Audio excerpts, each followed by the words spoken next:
अब यहाँ पे देखो इस वाली केस में इसने क्या लिखा, K2Cr2O7 प्लस फेरस है या फेरिक है, फेरस है, C2O4। तो इसने जनरेट क्या करना है, और ये मीडियम कौन सी है, एसिडिक मीडियम है। तो एसिडिक मीडियम में Cr+3 के अंदर कन्वर्ट हो जानी है, Fe+3 के अंदर कन्वर्ट होनी है, और ये CO2 बनना है।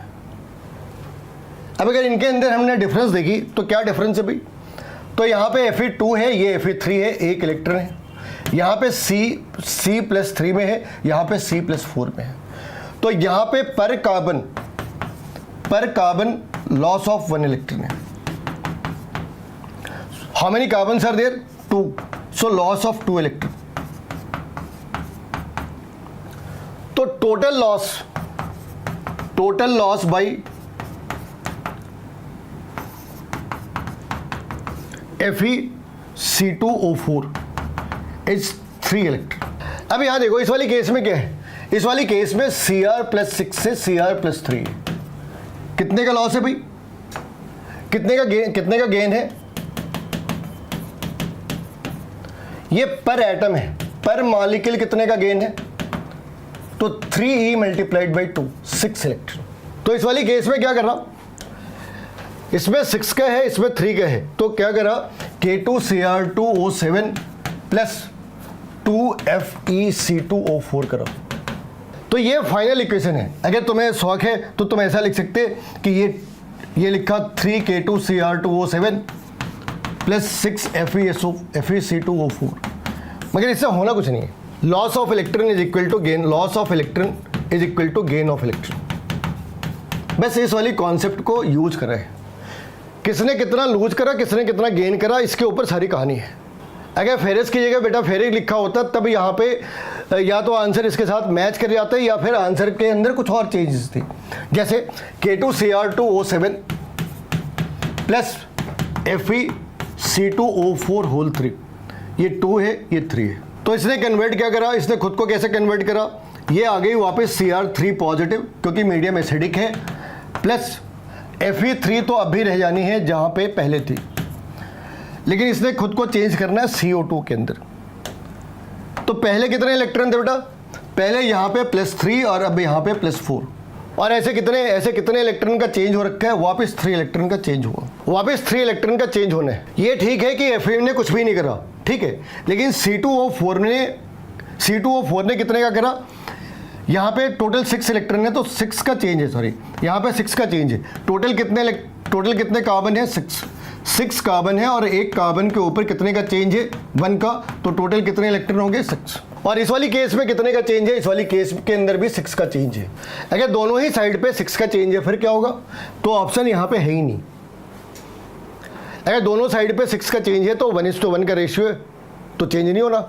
इस वाली सवाल के अंदर कई बार ऐसा लगता है लोगों को कि ये सॉलिड स्टेट का सवाल है।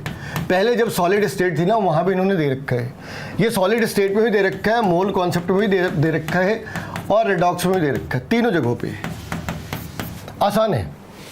लेकिन इसकी जो फॉर्मेटिंग है ना वो कई बार तुम्हें ट्रैप कर सकती है, ध्यान रखना। यहाँ पे इन्होंने क्या पूछ रखा है, यहाँ पे इन्होंने मोल फ्रैक्शन पूछ रखा है, कभी कभी परसेंटेज पूछ लेते। यहाँ पे इसने रखा है 0.90 Fe है। अब इसके अंदर 2 पार्ट्स हो सकते हैं, Fe2 पॉजिटिव, Fe3 पॉजिटिव। तो सपोज हमने मान लिया हमें निकालना क्या है 3, तो हमने इसे लगा ली A और इसे लगा ली 0.90 - A। तो फाइनली आंसर क्या है, 0.90 - A into 2 plus 3A, this is going to be. अब ऑक्सीजन के ऊपर कितना चार्ज है भाई, ऑक्सीजन के ऊपर तो -2 है। अगर हम इसे उस वाली साइड पे ले जाए तो आंसर आएगा 2। इतनी बात समझ आ गई, यहाँ तक समझ आ गया तुम्हें। हम लोगों ने क्या करा, Fe के 2 कंडीशन हो सकते थे, दोनों कंडीशन की जो पॉजिटिव चार्ज होगी लिटरली वो ऑक्सीजन के नेगेटिव चार्ज के बराबर है। ऑक्सीजन के ऊपर नेगेटिव चार्ज कितनी है, -2। अब इसे तुम सॉल्व करके देखो कितना आंसर आएगा, ये आएगा 1.8 - 2A + 3A = 2। तो उसको उस वाली साइड पे लेकर गए तो ये कितनी आ गई, 0.2 = 5A। तो A की वैल्यू कितनी आ गई, तो A की वैल्यू कितनी आ रही है। अब यहाँ पे देखो जो भी A की वैल्यू आ जाएगी, जो भी A की वैल्यू आ गई, हमें उसे 100 से नहीं 0.90 से यूज करना है। जो भी x आ गई उसे x बाई 0.90 करना है। जो भी x आ गई उसे x बाई 0.90 करना है, 100 नहीं करना, क्योंकि बात जो हमने ले रखी थी उसके ऊपर है।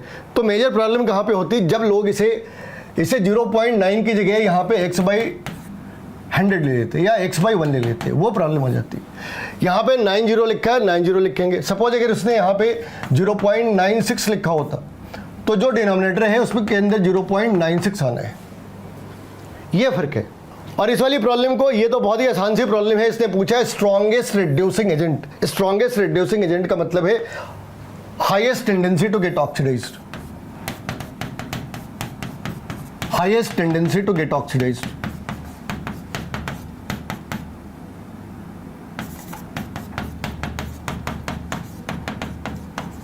और lowest tendency to get reduced.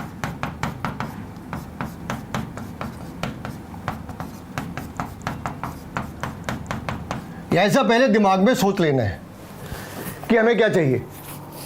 तो हमें चाहिए जिसकी हाईएस्ट टेंडेंसी हो ऑक्सीडाइज होने की या जिसकी लोएस्ट टेंडेंसी हो रिड्यूस होने की। तो यहाँ पे फॉर्मेटिंग क्या दे रखी है, यहाँ पे 0 से -1 ये रिड्यूस हो रखा है भाई अपना, ये +6 से +3 ये भी रिड्यूस हो रखा है, ये +3 से 0 ये भी रिड्यूस हो रखा है, और ये +7 से +2 ये भी रिड्यूस हो रखा है। हमें थोड़ा केयरफुल होना होता है। कई बार क्या करते हैं, 2 रिडक्शन फॉर्मेट में है, 2 ऑक्सीडेशन फॉर्मेट में है, या फिर out of 4 3 are in the oxidation format and 1 is in the reduction format. तो हमें एक बार श्योर होना है कि ये सारी चीज़ें एक फॉर्मेट में दे रखी है। अभी श्योर हो गए कि सारी चीज़ें उन्होंने एक फॉर्मेट के अंदर दे रखी है, and that is the reduction format. So what is my requirement? My requirement is they should have the lowest tendency to get reduced. Lowest tendency to get reduced, you will see that only one is having the negative sign. Only one is having the negative sign, so without any if and but this is going to act as a reducing agent. So which will act out of these two, which will act? It's a Cr3 positive that will get reduced to Cr. So this is a Cr3 positive which will act as a strongest reducing agent. So in this case, this is going to act as a reducing agent and this Cr is going to act as a oxidizing agent. So basically if you change the data, it means it's a Cr to Cr plus 3 is plus 0.74. So it's a Cr that is going to get converted into Cr3 positive. So that is the right answer. देखो इस वाली problem को solve करने के लिए बहुत ज़्यादा सोचने की जरूरत नहीं है। यहाँ पे देखो एल्यूमिनियम 0 से +3 में गई, ठीक है ना, तो एल्यूमिनियम 0 से +3 गई, तो यहाँ पे 3 इलेक्ट्रॉन का ट्रांसफर है। तो ये 3 इलेक्ट्रॉन इसने क्या करा, लूज करा। तो भाई किसी ने तो गेन करा होगा, तो गेन किसने करा, ये प्लस, ये कितना भाई 8/3 है, 8/3 से 0 हो रखा है। तो इसने लॉस 3 इलेक्ट्रॉन का करा, ऐसा दिख रहा है, और इसने गेन कितने इलेक्ट्रॉन का करा है, 8/3 इलेक्ट्रॉन का इसने गेन करा है। 8/3 मल्टीप्लाइड बाई 3, 8/3 तो 1 के ऊपर है, 3 ने कितना करा, 8 इलेक्ट्रॉन का इसने गेन करा है। अब ऑब्वियस सी चीज़ है कि या तो हम बैठ के इसके, ठीक है ना। अब इस वाली केस में हमने क्या करना है, एक का जो है इस वाली केस में कितना आ रहा, इस वाली केस में आ रहा है, एक एल्यूमिनियम का 3 है, लेकिन हमने बैलेंस करा तो कितनी आ गई, 3 × 2। तो एक साइड 6 है और एक साइड 8 है, हमने इसके एलसीएम लगाई 24 हो गई। एक साइड 8 है और एक साइड 6 है।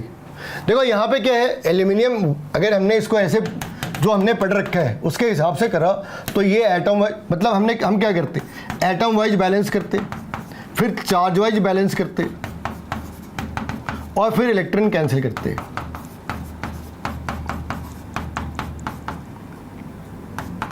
यही 3 स्टेप है अपने पास। हमने एटम वाइज बैलेंस करा, चार्ज वाइज बैलेंस करा और इलेक्ट्रॉन कैंसिल करा। लेकिन जब हमें एग्जाम के अंदर सॉल्व करना हो तो हम ये सारी मेथड दिमाग के अंदर फॉलो करते, ये सारी मेथड कॉपी के अंदर लिखना स्टार्ट करा तो इतनी जल्दी सॉल्व नहीं कर सकते। तो इस वाली केस में हमें यही देखना था कि भाई साहब इसने तो 6 इलेक्ट्रॉन, इसे 6 इलेक्ट्रॉन चाहिए और इसे 8 इलेक्ट्रॉन चाहिए, तो कॉमन पॉइंट क्या है, 24। तो आंसर हो गई 24। ब्लीचिंग एक्शन के ऊपर सवाल है। इस वाली केस में क्या आंसर है, ये पी ब्लॉक का सवाल है और ये पी ब्लॉक का भी सवाल है, जनरल नॉलेज का भी सवाल है और रिडॉक्स का भी सवाल है, तीनों के सवाल है। तो यहाँ पे बेसिकली डिसप्रपोर्शनेशन का कॉन्सेप्ट है। Cl 0 है, इस वाली केस में +1 है, ये ऑक्सीडाइज है और ये अपना रिड्यूस्ड फॉर्मेट है -1। तो यहाँ पे ब्लीचिंग एक्शन का काम किसने करना है, और ब्लीचिंग एक्शन में तुम ध्यान रखोगे कि जो ब्लीचिंग एक्शन है ये टेम्पोररी भी होती है और परमानेंट भी। टेम्पोररी तब है जब वो रिडक्शन बेस्ड है, टेम्पोररी तब है जब वो रिडक्शन बेस्ड है, और परमानेंट तब है जब वो ऑक्सीडेशन बेस्ड है। क्या फ़र्क है? तो यहाँ पे देखो बच्चों, तो ये जो ब्लीचिंग एक्शन है ये टेम्पोररी कब है, जब वो रिडक्शन बेस्ड है, ये परमानेंट कब है, जब वो ऑक्सीडेशन बेस्ड है। तो यहाँ पे इस वाले में आंसर क्या है, इस वाले में आंसर है जो इसका ऑक्सीडाइज फॉर्मेट है ClO। तो बेटा यहाँ पे इस वाली केस के अंदर बेसिकली करना क्या है, पहले तुम्हें इक्वेशन को बैलेंस करना है, और एक बार इक्वेशन बैलेंस हो गई तो फॉर 1 मोल तुम्हें उसे यूनिटरी मेथड के ऊपर यूज करना है। कुछ बहुत ज़्यादा मेरिट नहीं है, बस एक टाइम के अंदर तुम उसे कितना फास्ट बैलेंस कर पाते ये उसके ऊपर है। अपने चैनल के ऊपर 2 तरह के वीडियो है, how to balance equation in acidic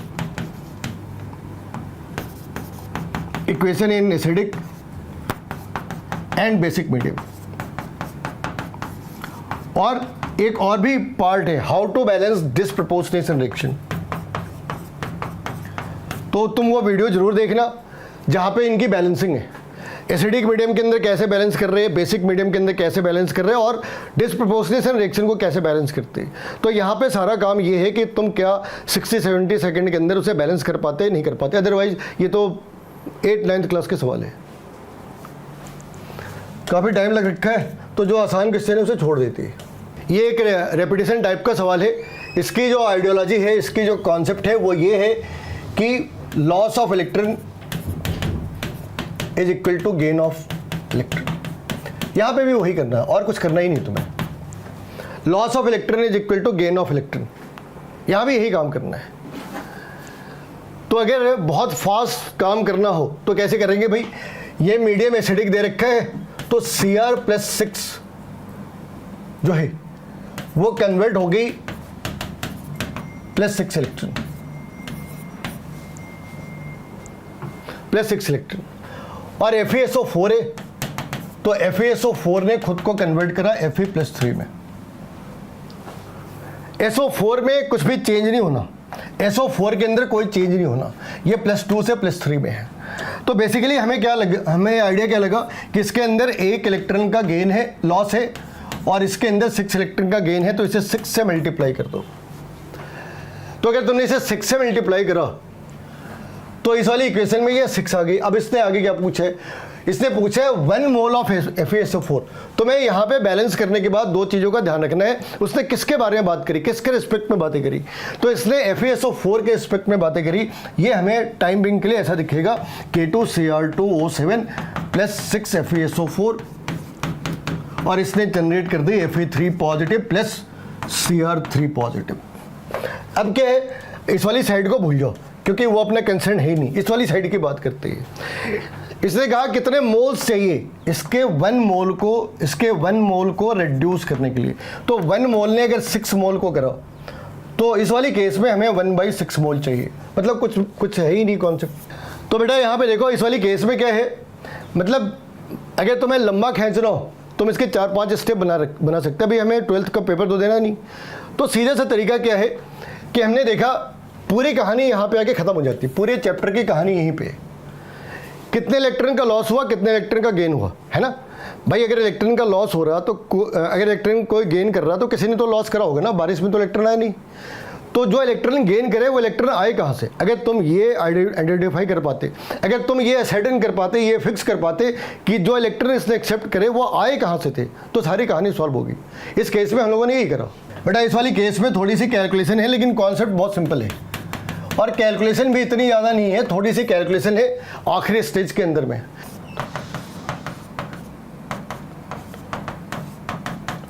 इसका आंसर है ऑप्शन 1, इसका आंसर है ऑप्शन 1। और कैसे बनाया, ऐसे बनाया, बस इतना सा करके बना लिया।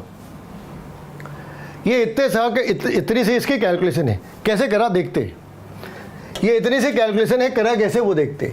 तो पहले इसकी कहानियों के ऊपर जाते।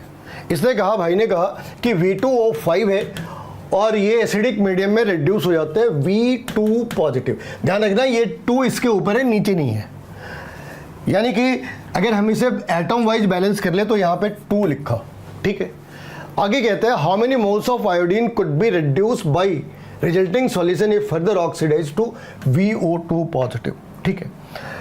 तो इस वाले भाई ने क्या करा, फिर ये वापस जो मीडियम है उस मीडियम के साथ रिएक्ट कर रहा और इसने रिएक्ट करके खुद को किस में कन्वर्ट करा, VO2 पॉजिटिव में, ठीक है। अब ये जो VO2 पॉजिटिव है, जो VO2 पॉजिटिव है प्लस I नेगेटिव, ये कन्वर्ट हो गई I2 में। यहां पे एक ही V है तो इस वाली साइड पे भी एक ही V आना है और यहां पे जो I2 है ये इस तरीके से कन्वर्ट हो जानी है। तो हुआ क्या कि एक V2, एक जैसे यहां पे एक ने 2 को जनरेट करा और ये जनरेट कहां से हो गई, ये एक V2O5 से जनरेट हो गई। तो बेसिकली हो क्या रहा है कि V2O5 अपने से 2 टाइम्स ज़्यादा, V2O5 2 टाइम्स ज़्यादा, 2 टाइम्स ऑफ I नेगेटिव। तो V2O5 कितनी है, V2O5 है 10 बाई, इसकी अपनी मॉलिक्यूलर वेट हो गई 182। तो अगर इसकी वैल्यू है 0.055 लेट इट बी, तो इसको 2 से मल्टीप्लाई करा तो I नेगेटिव हो गई 0.11, ऐसे करा। तो इस वाली केस में क्या है, ये इक्वेशन एनसीईआरटी में दे रखी है, ये पूरी इक्वेशन एनसीईआरटी के अंदर दे रखी है। लेकिन यहाँ पे तुम्हें इक्वेशन याद करने की जरूरत हो ऐसा नहीं है, कॉमन सेंस के ऊपर काम कर सकते। V2O5 में O5 ने V क्रिएट करी, इस V ने आयोडीन के साथ कंबाइन करा, मगर यहाँ पे 2 आयोडीन है तो एक V ने 2 आयोडीन के बराबर, 2 आयोडीन को 1 mole has reduce the 2 mole oxidise the 2 mole of I negative. तो हमने ये फाइंड आउट करी कि गिवन मोल्स कितने थे, गिवन मोल्स है 0.55, तो बाकी मोल्स कितने हो गए मल्टीप्लाइड बाई 2। तो ये एनसीईआरटी में एज इट इज इक्वेशन दे रखी है, डी ब्लॉक के अंदर ये एनसीईआरटी की इक्वेशन है। ये हो सकता है कि तुमने इस वाली इक्वेशन को कभी देखा ना हो, मगर ये मुश्किल नहीं, बहुत ही आसान सा था।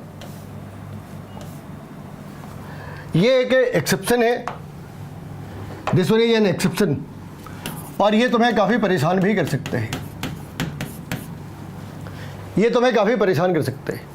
और परेशान कैसे कर सकते हैं वो ये देखो, ऑन एन एवरेज लोग क्या करते हैं, जैसे पीटी है इसकी मैक्सिमम लोग मानते हैं कि पीटी मैक्सिमम हो सकती है 4।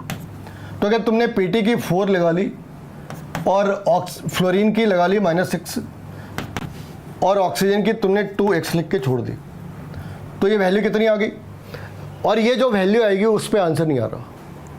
जिन्होंने बनाने के लिए इस कंपाउंड को यूज करा था, क्योंकि ये जो प्लेटिनम के कंटेनर्स हैं ये लेस रिएक्टिव होते, less reactive with fluorine. Otherwise fluorine की प्रॉब्लम है कि वो हर किसी के साथ कंबाइन कर लेता तो उसकी रिएक्टिविटी कम हो जाए, इसके लिए ये तरीके यूज करते हैं। लेकिन वापस आते हैं इस वाली सवाल पे कि आखिर ये हुआ कैसे। तो इस वाली केस में कहानी ये है कि ये जो कंपाउंड है इसके अंदर Pt+5 में एग्जिस्ट करते हैं, और यही इसकी बेसिक स्ट्रेंथ है कि Pt इसके अंदर +5 में एग्जिस्ट करता है, जबकि Pt की +2 और +4 ये हमने पढ़ रखी है। लेकिन अगर 6 फ्लोरीन हो, हाईली इलेक्ट्रोनेगेटिव एलिमेंट हो, तो Pt+5 में जा सकते हैं। अब उस केस में क्या है, O2 के ऊपर कितने आ गए, अगर ये +5 है और ये कितने हैं 6 है, तो कितनी आ गई -1, तो इसे काउंटर बैलेंस करने के लिए इसके ऊपर +1 आ गई, तो आंसर कितना आ गया, हाफ। ये हमें ऐसे लिखना होते हैं, O2 +1 PtF6 -1, ऐसे, ये इस तरीके से आना ही जुड़ना है। तो इस वाली केस में ऑब्वियस सी बात है कि अगर फ्लोरीन है तो फ्लोरीन के रिस्पेक्ट में ऑक्सीजन विल शो पॉजिटिव। तो बेटा यहाँ पे तुम्हें इस चीज़ का ध्यान रखना है कि ये चीज़ें एनसीईआरटी के अंदर दे रखी है, ये कंपाउंड एनसीईआरटी के अंदर दे रखा है। तो तुम्हें इसकी ऑक्सीजन स्टेट का आइडिया लगना चाहिए। प्रॉब्लम यहाँ पे है कि Pt +2 और +4 तो बड़े कॉमन होते हैं, +5 नहीं होते। लेकिन अगर फ्लोरीन इतनी ज़्यादा डेंसिटी के साथ हो तो वहाँ पे ऑक्सीजन स्टेट +5 और +6 भी जा सकते हैं, +5 और +6 भी जा सकते। अगर फ्लोरीन है तो ऑक्सीजन की माइनस तो नहीं हो सकती, इसलिए यहाँ पे +1 है। अब जो प्लस है, अब जो बच गए उसके हिसाब से एडजस्ट कर लिया। ठीक है बच्चों।